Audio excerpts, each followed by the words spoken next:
Surprise, it's me, Jay, and I am back with another recap, review, whatever you want to call it, of 90 Day Fiance. And we're here for episode 11. I know I'm a little bit late, but they say late is better than never, right? But let's go ahead and get into all the good tea. So this episode really had me questioning whether any of these episodes actually or any of these couples actually like each other, okay? Or are they just looking for a little bit of TV time? We don't know.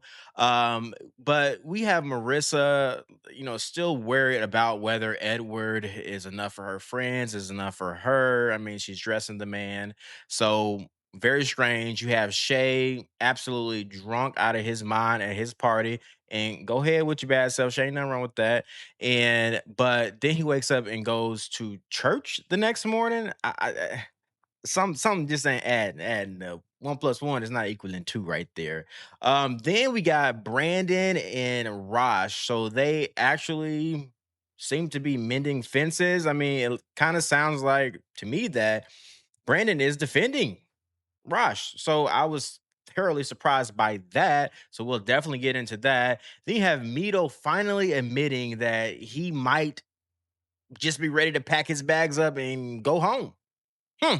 Interesting, right? Meanwhile, you got Aisha is still trying to build a man. Okay. She's trying to build this man up to what she wants. And then you got Katie. Suddenly she remembers that she's religious. Okay. After spending all this time trying to kiss everybody and getting drunk and partying and stuff like that, now she's wants to play into the religion cards. Okay. So grab your snacks, grab your drinks, your tequila, your bourbon, your whatever you drink. Okay. Because we have a lot to discuss.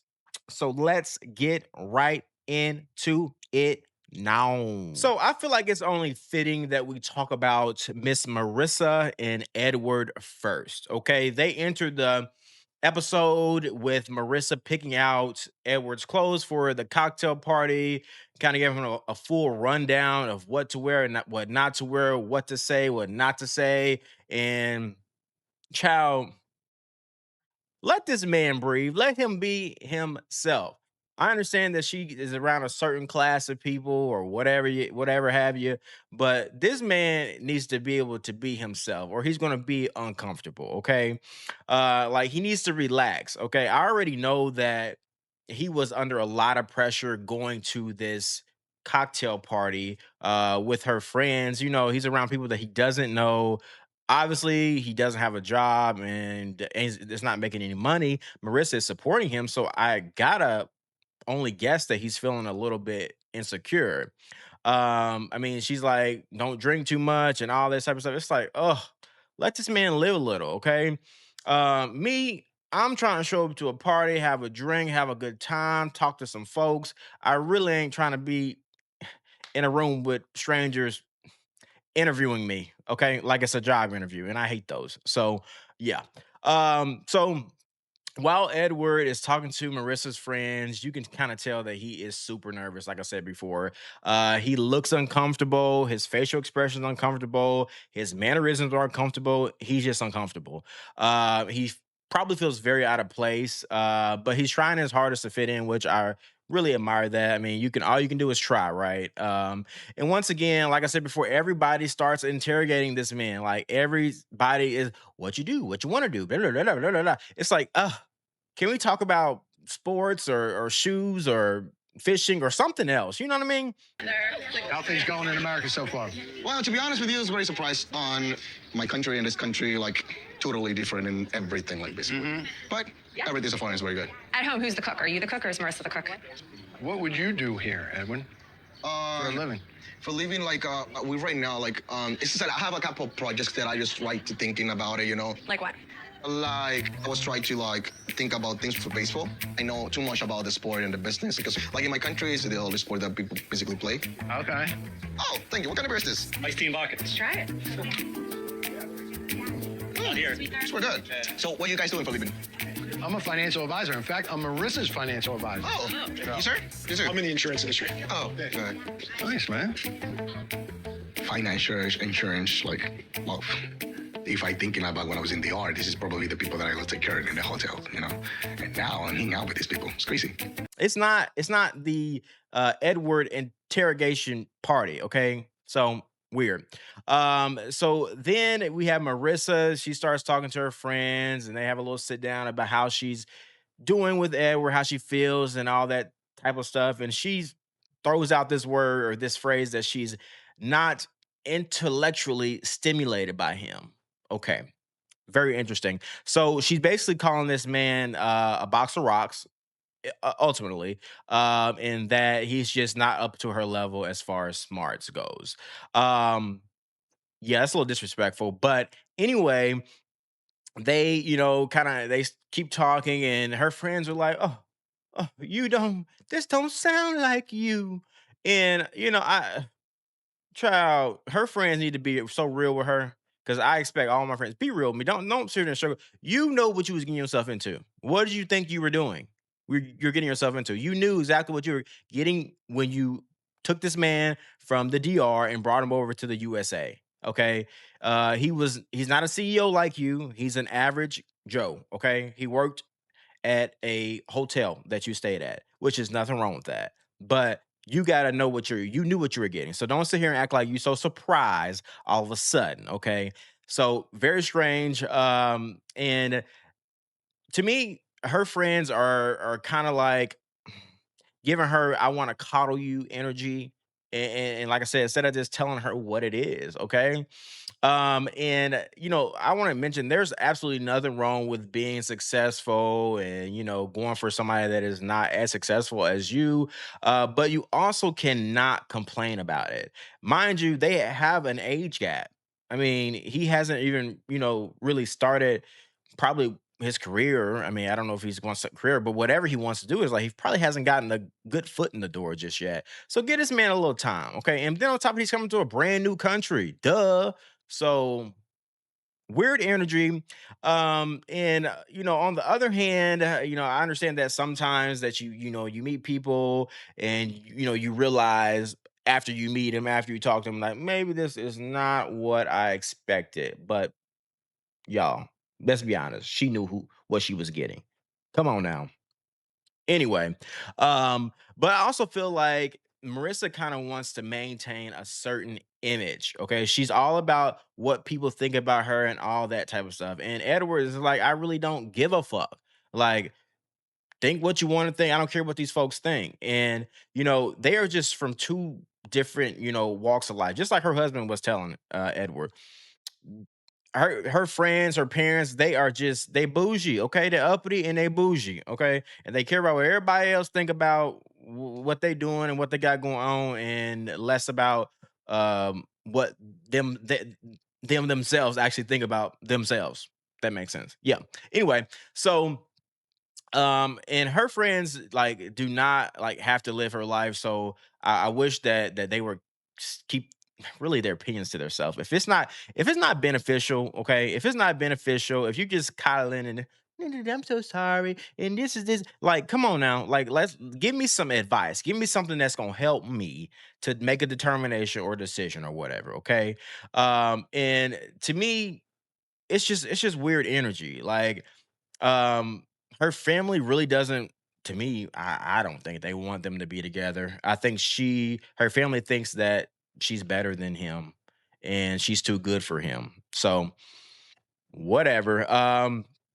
And then the real question to me is not whether Edward impresses everybody at the cocktail party. The question is whether Marissa actually loves and respects this man to the extent that she is willing to accept a different version of him than the version that she pictured in her mind, where she pictured all this and all that. So, and I just don't think so. I really just don't think so. And I think she should stop trying to change this man. Let this man be, okay? So, of course, we got to talk about Mr. Shea and Miss Annabelle, okay? Whew. So, So it's the day after the birthday party, right? You have Annabelle is cleaning, everything. She's getting everything cleaned up. Shay is laid out in the bed, hungover as hell, as you can only imagine. He's so tired from all the drinking and flirting and socializing. So Anna, she climbs into bed. She starts massaging the man. And then she would start beating on this man's back. I'm like, God, dog it. That is not romantic and not passionate. But I really think that she was trying to get him back. I mean, she was trying to put her paws on him without it seemed like she, being mean and putting her paws on him for real. And that's definitely a version of playback, period, point blank. Okay. And then he was like, ooh, ooh, ooh, ooh, ooh, that hurts, that hurts, that hurts. And she just gave him a little bit more here, a little bit more there. So then we see that Shay, Anna, and his daughter, they head to church. And Lord, I am so sorry. Mm-mm-mm. How do you get drunk the night before? You're hungover. You've been flirting with all these different women in front of your fiance, and then you go to church the next morning. So you probably still a little tipsy. Okay. If you drank that much, you tipsy going to church. That's a little wild for me. Like, doesn't the Bible say something about being a drunkard or something? Like you shouldn't be being a drunkard.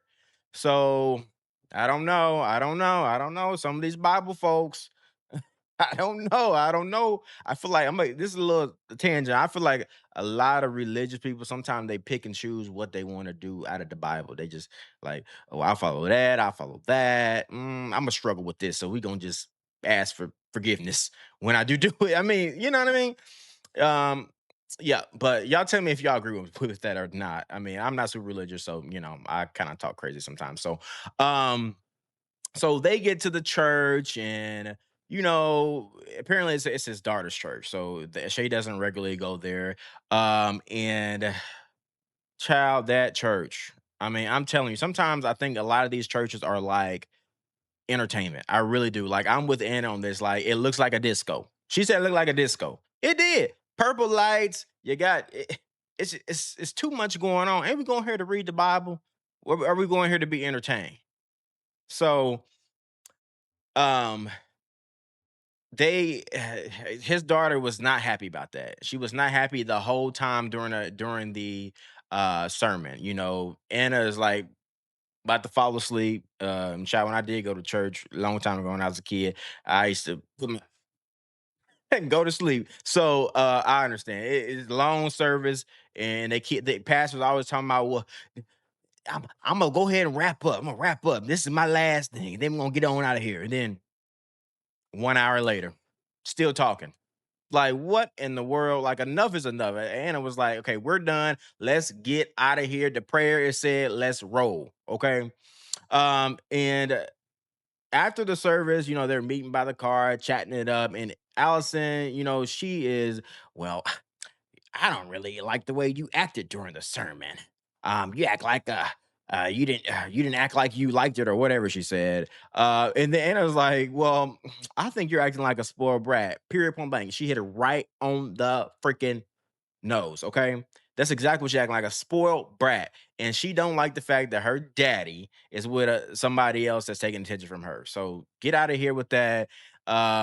And honestly, Allison needs to mind her own business, and Shay needs to make her mind her own business. Period. Point blank. Okay, you are not dating your daughter. You are dating Annabelle. Okay, shut her up. Shut her up. Shut up. You know what I mean? To me, she gets way too involved in their little relationship. Okay. There's a difference between you're protecting your father and then you're constantly inserting yourself into grown folks' problems. And yes, I said grown folks because she's not acting like a grown folk right now. So, if Annabelle didn't enjoy church, she didn't enjoy church. She won't go back. Okay. Everybody just doesn't like everything. Okay. And on the other note, I can't help but to think, where is her man? Okay. I'm not saying people gotta have men, but where is Allison's man? She needs some business. She needs somebody to keep her company, okay? Because she's so involved. She's way too involved in her daddy stuff. She needs her a man, somebody, okay, to take up her time, okay? Um, but surprisingly, another person who has been causing problems finally shows a little growth this episode, and thank God. Okay, thank God. Rosh and Mallory, y'all. Rosh and Mallory. And if I'm keeping it real, I actually like this couple. I really do. Um, I feel like they have real love. They have a real problems as well. But the difference between them and some of the other couples is that they actually seem to try to make things work, to a certain extent. Of course, Rosh is hard headed, but I really think that they, are putting in the effort and not just doing a bunch of talking. Okay. So they go over to Mallory's friend's house for, I guess, a cookout. And we love a good cookout, okay? And y'all already know, like I said, I love a good cookout. So I was all eyes, okay? Or maybe y'all don't know that, but I love a good cookout. Something about it. You got the good food, you got the good drinks, you got the good combo. I mean, you got games, and apparently you got prenups. So they are at the cookout, and then they start talking about the prenup. The prenup. Now that ain't no good cookout convo, but I guess it needed to be had. Okay. So Brandon is going, there, he's like, do you actually see Rasha's point of view? Like, of him like giving up everything and coming over here, and then you're basically telling him, like, hey, things don't work out, yon yon. Now, I like Brandon for that. I really do. And I actually I think Brandon is really a cool dude, down to earth. He speaks his mind, and that's what I do. So I like people like that. Don't sugarcoat nothing. Tell me what it is and tell me what it ain't, homie. Um, but I disagree a little bit with him. Now, y'all let me know in the comments if y'all disagree too. But I'm gonna tell you, I disagree on the point of that, you know, Raj came in the relationship with nothing. Yes, he gave up a lot, but I don't think that entitles him to her money. I just don't feel that way. I don't feel that way. Um, he didn't earn it. He didn't go through what she went through to get it, and I just don't think he deserves it. Period. Now, could they maybe talk about some type of settlement in the event of, sure, maybe they add some language to the prenup that says that, but I don't think is half and half. And typically, I guess it depends on the prenup, but it's usually you get prenups. Like I will always have one. You get, okay, what you came into marriage with, and then everything else is going to be divided amongst the two people or three people if you, well, kids came in. Anyway, now I'm sorry. Anyway, but yeah, so I don't agree with that. I think that he should go ahead and sign a prenup because I mean he has to understand her point of view. She has, you know, things to protect. I mean, and yeah, people get in the conversation of, well, we're hoping things end, you're planning for things to end. No, I just don't want a headache if it do end. I'm realistic. Okay. I'm not, people like to put on their love goggles and be like, "Ugh, nothing's going to happen. We're in love. We love each other." And then a year later, they jabbing each other with verbally, of course, or sometimes physically, but they are, going out, and then they end up divorcing. And then now what do? You have nothing to protect yourself. Just so yeah, I disagree with that, but I love the way that he took up for him and that he spoke his mind. Even the other guy, I don't remember his name right now, but the other friend, he even was saying the same thing. So I hope the cordial behavior, keeps going and that they can actually become cool and Raj can finally get over his BS. Okay, I really do, and I really hope he's really grown up. And I love the fact that he took them. Rosh was like, "Can I speak to you?" And he apologized for his behavior and how he's been treating him, and I really respect that. Now that is brought a tear to my eye. I love that. Okay, so Hopefully they, like I said, kumbaya, my lord, and then they good. Okay. So now speaking of relationships that probably, well, I'm not gonna say that because I think that relationship should move forward, but a relationship that probably should not move forward. Okay. Okay. Here comes good old Mido and Debbie. Now, I do want to shout out one of the comments that was in my last video. Um I realized that they are apparently currently married. Um Child, but we going to just stick with what's going on in the episode, but yikes. So I'm so sorry. That I really don't like them. I'm sorry. Like I said before, I don't like them. I don't like Mido. Let's be specific about it. I really think this couple should split. I think they not should not be together. I think he should go back to where he came from, Egypt, and she should stay in the United States. That's my opinion. Um, you know, every single episode he gives me the ick. He gives me the ick. Like I don't know how she tolerates this man on a daily basis. There's no way in hell that I will sit here and listen to his BS every single day while I'm taking care of you. You out of your mind. Gone somewhere with that. So apparently, he contacts an agent, blah blah blah blah, and I think the fucking agent was flirting with him. Quite frankly, that's what it looked like to me. Okay, but the agent did say you need to improve your English. Okay, you need to improve your English and continue taking acting classes because basically you ain't there yet. So um, and I have to agree. I ain't really seen him act that much, but from what I've seen, it's looking lackluster.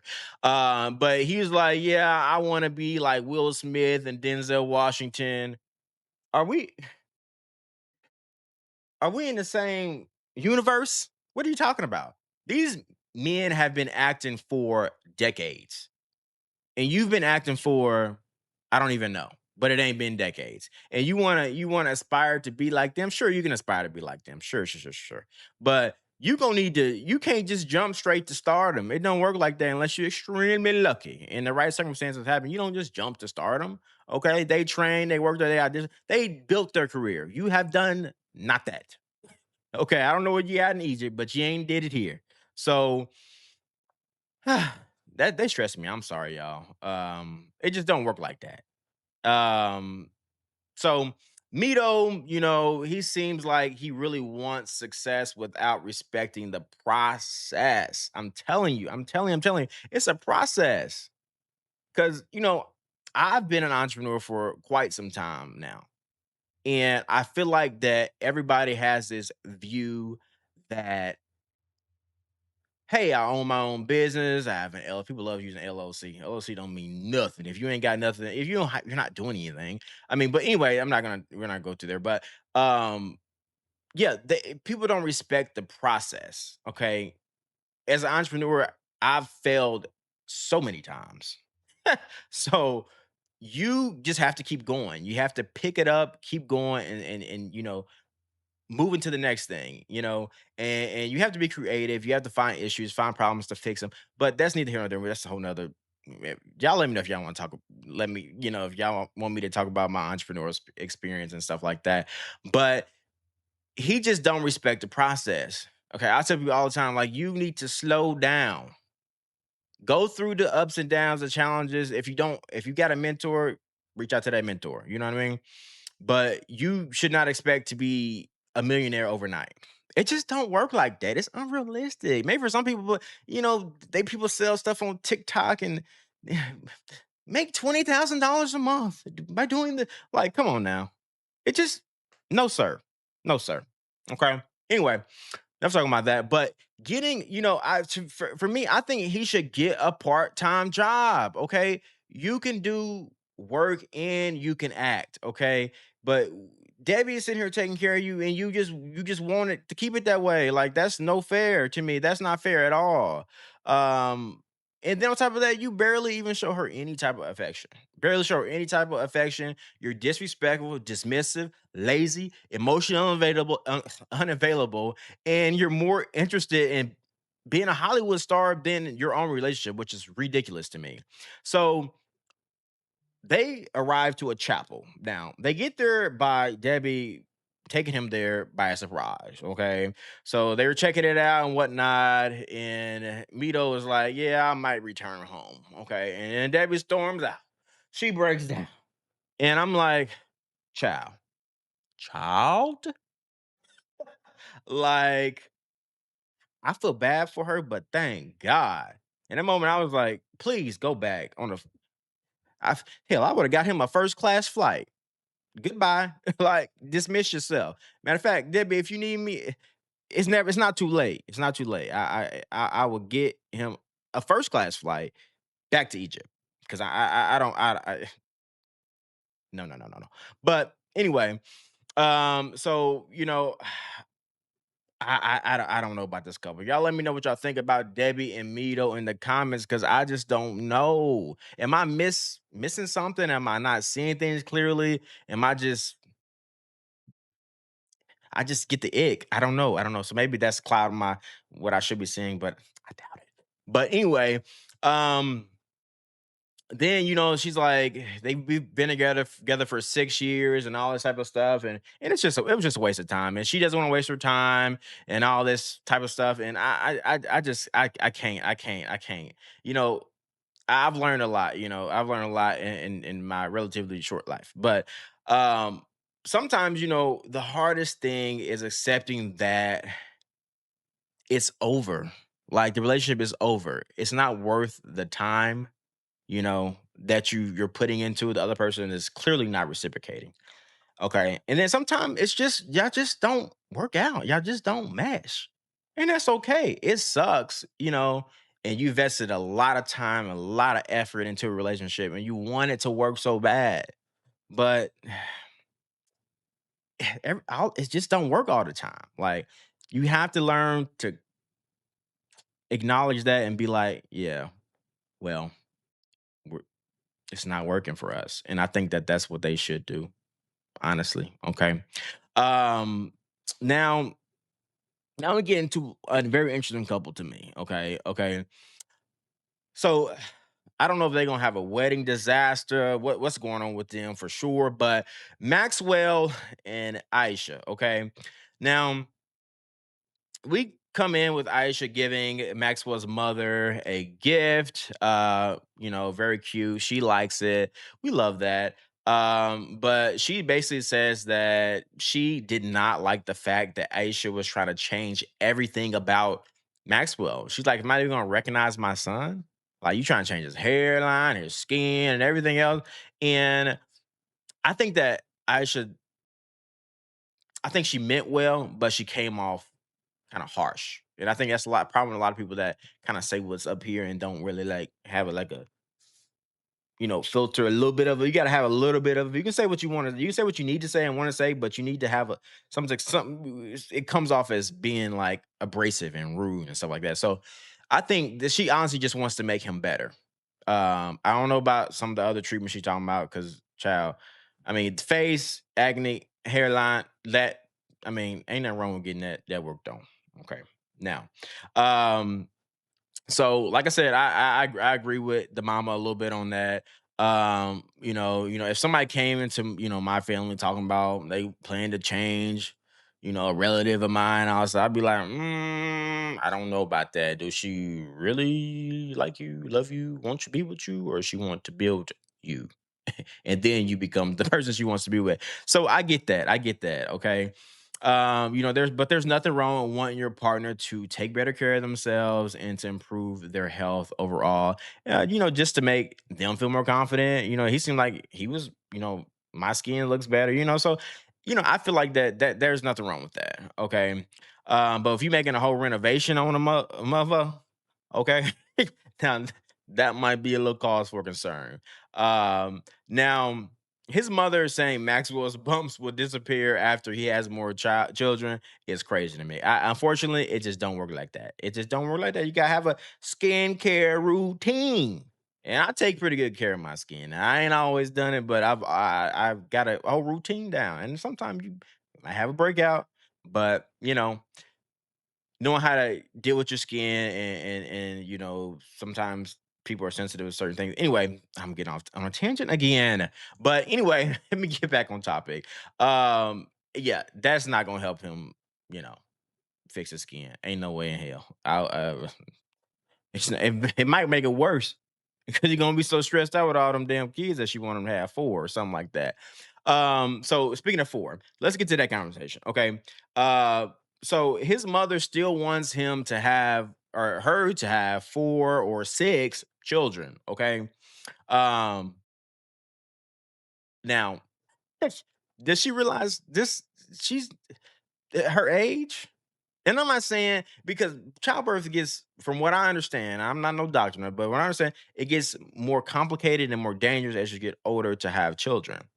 So is she supposed to just pop them out one after another? Like, dang, like, whoo, like her body, her choice. Like, let's be for real now. Like, I understand you want grandchildren, but sometimes they just might not want all that. Like that, and that's fine. Okay. Um, Now we have Aisha, she kind of gets into the conversation with her brother or god brother, Rod, right, about the marriage and stuff like that. And he's like, "Are you crazy? Are you crazy? This is a major decision." Like, I understand what he's concerned and all type of stuff, but a lot of times if you are jumping down somebody's throat about a situation, they're not gonna listen anyway. They just go like that. They don't even hear what you say. So it's better to be supportive of friends and family. Okay. You have no idea what their relationship is like unless you've been there every day. And you probably ain't, or it would be extremely weird. Okay. So let them, they know what's best for them. Okay. You be there. You can give your advice and things like that, but you need to do it in a way that is respectful, in a way that respects the relationship. Okay. You can't just be, mouthing off. Okay. I would never in a million years do that to any of my friends. Okay. Ever, ever. It just wouldn't happen. Um, I might not like some things, but it's not for me to like. I'm not in a relationship, so it's not for me to like. If I'm asked my opinion, then I most certainly will give it.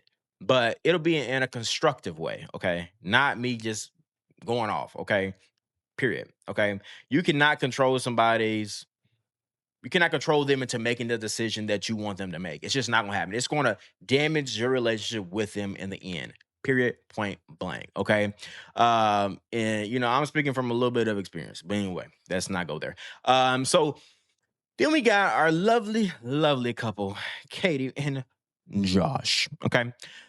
So they head straight to a very uncomfortable or conversation, right? So we get into this crazy, crazy couple, and I don't mean like midget, like I'm not making fun of her in any type of way, but I'm talking about like they are wild, like they're couple, they're a wild couple, if that makes sense. I don't want nobody to think that. So Katie and Josh, so they're getting ready to travel to California, do some wedding planning, meet with her family, and apparently Josh is planning to make sausage rolls and mince, child. What is that? Child, I'm sorry, I'm so sorry, but the folks over in the UK and I don't know what they be eating sometime now. I don't know. I just don't be knowing. Um, I don't that don't sound like a good combination to me. But hell, who am I? Who am I? Who am I? I try everything once, you feel me? But while they're getting ready, they start talking about the religion talk. And like I said before in the intro, I had no idea that Katie was religious. She's never said anything about God, Lutheranism, religion, period. Okay. Now she's acting like this is a thing. Like, this is a thing. Like, it's weird to me. It's very strange to me, personally. Y'all let me know. Anyway, so like I said, she's Lutheran and she tells Josh that she is not willing to attend. If he's not willing to attend church sometimes, then that could be a deal breaker. Um, and I think he said she's a devout. I don't know, but that's okay. Sometimes she wants to attend church. Sometimes. So what is that? Once a month, once a year, like what is that? What does that mean? like, uh, Josh, you're asking the right questions, okay? Like I said, now my issue, like, with some folks, the religious folks, is people is, they act, extra holy on Sunday, okay, and then Monday through Saturday, it may be Sunday after 3 p.m. or 4, whenever the service is. After the service, they turn into holy hell. Okay. It's a free for all. Okay. And you can't spend the whole weekend getting drunk and trying to kiss everybody at the party, and then suddenly you praying to God and all holy, and I'm saved and I'm devout and like what? It just don't make any sense to me. I'm sorry, it don't make sense. It does not make sense. Then them the same people that try to call somebody else that are living a life. Oh, you bad. You going to hell. You doing like what? Okay, okay. Oh shit. If I'm going to hell, so are you. We both gonna be there smiling at each other. Tease. Like weird. Okay. Um, and like another thing is like how are you picking which rules matter? Okay, look, I'm really not gonna get into that. But anyway, that's a whole nother conversation. So you know, basically Josh is like, I don't want my kids to like be guided to a religion. Like they should have learn about things in the world, experience things in the world, and then make their own decision based on that. And I'm with Josh 100% on this. Because as growing up, I was raised, Christian, going to church and all these things. And when I went to college and experienced life and all these things, it's like, I don't know about that. I don't know about that. You know. So I think that it's best to let the children experience life. They can be exposed to all things. Okay. There's nothing wrong with exposing people to all things. Our religions, I mean, they might like one, they might not like it. None. I mean, that should be up to them, in my opinion. Like, so that's just strange. But I also think also that children should be allowed to ask questions. Okay, they should learn, like I said, learn about different beliefs, but be able to ask questions. A lot of religions don't frown upon asking questions, the hard questions, because I'm a question asker. Okay, and I will go so deep that I mean, a lot of people be like, "Ugh, well, I'm not gonna get in that conversation with you. You know what I mean? So they just can't. They actually don't know, they really don't know what they think they know. So when I start asking those questions, so the biggest problem to me, I think that trying to raise, you know, children, in two separate religions, parents have to, it creates a lot of disagreements. Okay. He's apparently not religious at all. So, but it's going to create conflict and it's not going to be pretty. Okay. Those to me are major compatibility issues. They have to be worked out. Y'all should not be talking about planning no marriage before y'all continue talking about that and get something worked out and resolved. Okay. Period. Okay. Anyway, so they arrive to Cali. They get to Katie's home, and she starts telling her family about her life, her relationship, how's it going.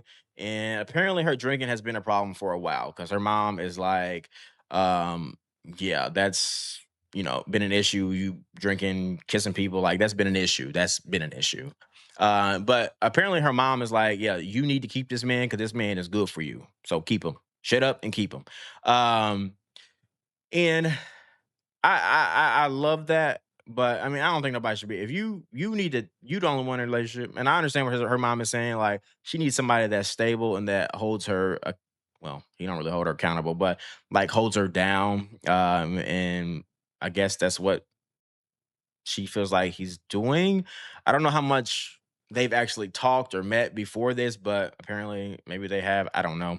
Um, but yeah, to the drinking thing. Okay, now, don't get me wrong. I love a good drink. My favorite is tequila. In fact, I'm having some tequila now. Um, I love a good drink. Now, if it starts when drinking starts to interrupt your life, and you got to drink, and you drinking every day or even every weekend, and then you getting drunk and partying and stuff like that. and then you doing things that you regret. See, that really kind of does the ticker. Okay. You regret the things that you're doing when you're drinking, and yet you are still doing drinking, which is causing you to do those things that you regret. That is a problem to me. That's a problem. Point blank. When I was in college, I was everybody experienced, well, people experience college, and you know what college is. So, uh, I understand. I've seen a lot of things. So, that's a problem. That's a problem. That's a real big problem. And I think that Josh needs to stop pretending like everything is fine, and he's afraid of. To me, it seems like he's afraid of losing her, and he needs to address the drinking. He needs to address the boundaries, the religion, and how they plan to raise their children. They're close to the wedding. Like, you need to grow some cojones. Like, I need you to see. I need to see this, okay? Because right now they can't even agree on a foundation, the basic foundation of their relationship. So that's a little concerning to me. But child, more to come, I guess, right? Um, so next episode, we see Mallory. She goes wedding dress shopping. We have Paula. Finally, she has a conversation with Thomas's stepmother about why she hates her so much. And based on everything I've already seen, I know this conversation is going to be awkward, and it probably isn't going to go well. She's probably going to talk shit behind her back when she leaves. So, we'll see though. We have Aisha's family. They come to Africa, and they are apparently totally unaware that she's getting married. And then you got Josh has the religion conversation with Katie's family. And child, we already know how this gonna go. You already know my opinions on it. You already know how that's gonna go. And you got Marissa. She continues to question Edward. Okay, like, is he really the man for me? Really the man I want to marry? Girl, get over yourself. Lead a man. Go find you somebody rich, wealthy on your level, like, so you can shut up. I'm tired of hearing that same stuff. Uh, but anyway, as usual, if you all enjoyed my recap review, I don't really like to give names to things, but recap review, don't forget to like the video, subscribe if you feel so inclined. And of course, always let me know how you feel in the comments. Was I crazy? Was I too much? Do you disagree with things I said? Let me know. Okay. Let me know. I don't mind it. Okay. And while you're on down there, tell me whether you think Debbie should let Mido go back home. Okay. I realize I'm a little late on episodes, but y'all still let me know. Okay. Let me know. Let me know what y'all think. Because y'all know what I think. Okay. So until next time, y'all have a wonderful day, and I'll see y'all on the next one.